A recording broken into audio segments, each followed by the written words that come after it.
Hey there! So today we have another review. This is a beer courtesy of Noah. Thank you so much. I've actually I never had this one, though. This is apparently like a newer beer from them, or yeah, it's like not like their mainstream beer. When I was working at Gravity Tap Room, I actually did get to try like Schilling's Dunkel, their Alexandra Pivo. So this is a brewery, Littleton Schilling, if you don't know, Littleton, New Hampshire. Again, doing just lager. They're lager boys. So what is it like? Bierstadt and Energrant, like there's some peak lager boys out there, and these lager boys out of New Hampshire, right on the border with Vermont, are just crushing it apparently. So this is Jalowetz. This is actually named after Edward Jalowetz, who was a malting scientist in the early 20th century or somewhere around there. And then malting scientists, and they were like, "Oh yeah, let's make a beer after him." And then they followed his malting processes with Valley Malt, under modified malt.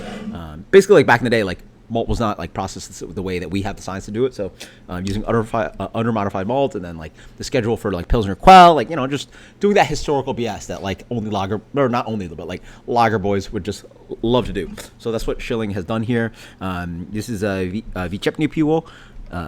11 Plato, so that the Plato is like a different system. If you guys are homebrewers, gravities,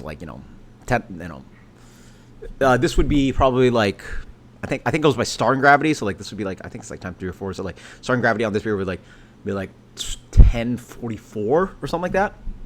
And so because of the gravity, it sort of relates the alcohol, right? How much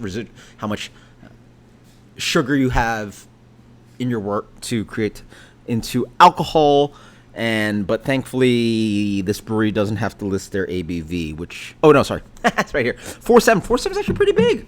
Yeah, sorry. 11 Plato beer, 4.7. Yeah. So if you guys don't know, Czech Republic is the consumes the most amount of beer per capita. But granted, most of the beers I think 8 to 10 Plato. So like these beers are like Bud Light light, like 8 Plato. I think they're like most people drink like 3.8 beer. We drink like Bud Light, which is 4.2, right? So their beers are actually pretty low in alcohol, but they're able to drink a lot. Culture's all different on stuff. 4.7 is actually a little bit bigger. But let's begin. So thank you, Noah. If you guys don't know, by the way, I did study abroad in Prague when I was like 19. So that was literally like one of my forays into. Let me tell you, sending a young 19-year-old out to the Czech Republic, Prague, with a bunch of other rambunctious other kids and clubs and drinking and beer and anyway, the stories for another time. Yeah, I mean, it's been like that's literally like half a lifetime away from me. So if you guys are curious, there's some stories out there that I can give you. So anyway, I was thinking beer. Beer does not look like Pilsner Quell, right? It's not that dark, but it does definitely maybe has a little bit of color to it. Yeah, German Pilsner can be like straw, like old. It's definitely like more of a medium gold color. If it was a German beer, I would have guessed it was like a Dortmund or something. But this is just like as pale as some Czech lagers go. What a fluffy white hat on that. Oh yeah, and then actually before I do, yeah, I mean that's just grassy, floral.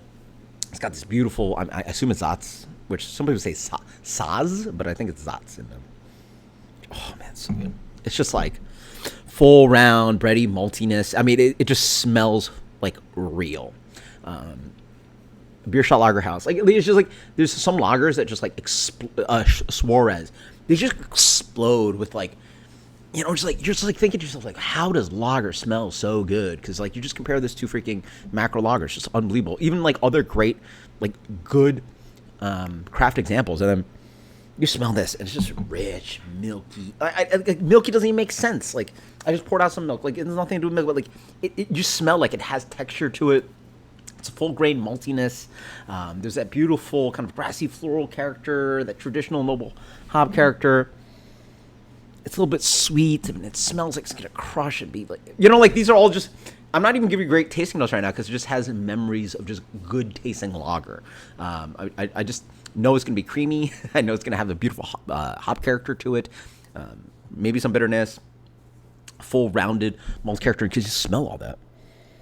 Jesus, it's just a big, big for lager, big depth of malts, like a little bit of cracked grain, but it's not like it's a different grain. It's not Environment. Environment has this really pale graininess that I get. Here's a little bit different, but it's still vibrant. Like like just. I mean, I've never worked at a bakery before. I can't imagine what like fresh cracked grains and like milling your own flour smells like. Fresh cracked grains, and then there's a little bit of this beautiful hop character to it. Like it just smells awesome. And as I say in the Czech Republic, na zdraví.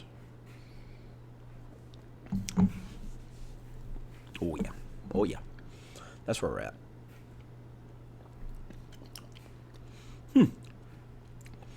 Something a little funny about this guy. I don't know what it is. There's a little bit of like green character to it.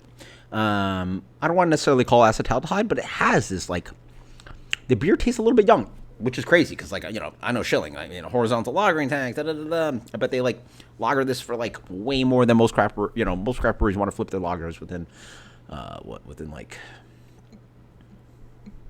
4 to 6 weeks. I bet they give way more time than that, but. Could be the grains. Yeah, up front, there's this kind of like green character. It's like almost like sometimes, Zatz like has a grassiness to it, but it's like vibrant grass. It's like a little bit oofed up a little bit more. It's a little bit more green grassy. Along with that, you get the cracked grains, light toasty brandiness, light crackery character to it. On the back end. Like upfront hop character and some flavor. There's a just rich maltiness. The fullness. There's this character of almost like chewing on malts. One analogy I gave when I reviewed Bierstadt Lager House is they're slow pour pills. Like not like I didn't review the slow pour pills in the proper blah blah blah whole pour in public at the brewery and all that with the pour and all that. I did in a can.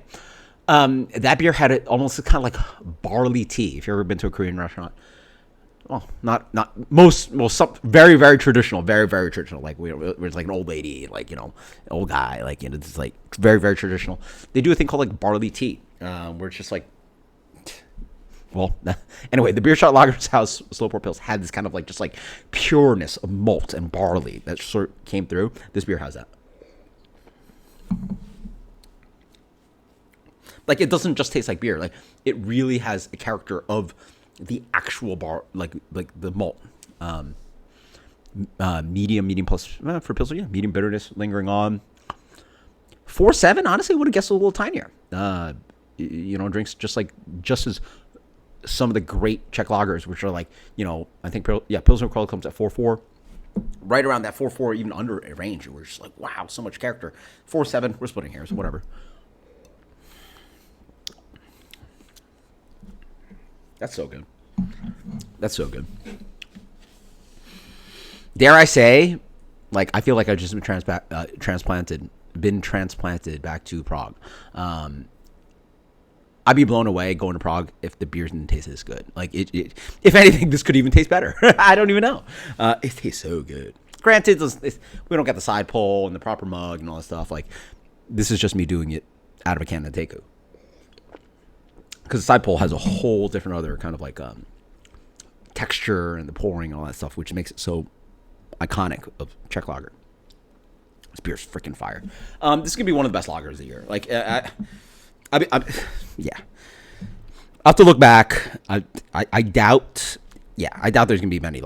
Sorry, I doubt if there's maybe if any lagers that beat this year. But my memory's only so good. So, Jesus Christ, this is so good. Thank you, Noah. Wow, so good. Yeah. That's a solid 99. Yeah, I mean, that's just like, it's so much character. So much character for beer. Like, unbelievable. Oh. I would love to have this on side pull. Yeah. I mean, it's good that I can, but I can't imagine on side pull with a proper dimple mug. Unbelievable. Thank you so much, Noah. Na zdraví. Until next time. Cheers later.